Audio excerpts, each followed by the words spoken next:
არასოდეს სანამ ცოცხალი ვარ.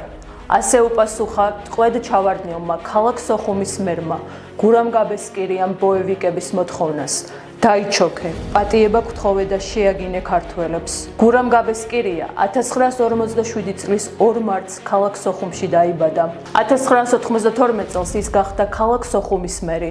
1993 წელს აფხაზეთში მიმდინარე ომის დროს გაწევრიანდა აფხაზეთის ავტონომიური რესპუბლიკის ლეგიტიმურ მინისტრთა და თავდაცვის საბჭოში. 1993 წლის 27 სექტემბერს ქალაქ სოხუმის დაცემის დღეს აფხაზეთის ავტონომიური რესპუბლიკის მთავრობის წარმომადგენლებთან ერთად პოლკოვნიკმა გურამ გაბესკირიამ უარი განაცხადა ალყაში მოქცეული ქალაქის დატოვებაზე, რის შემდეგაც სეპარატისტებმა ის დახვრიტეს. 2017 წლის 27 სექტემბერს გურამ გაბესკირიას საქართველოს ეროვნული გმირის წოდება მიენიჭა.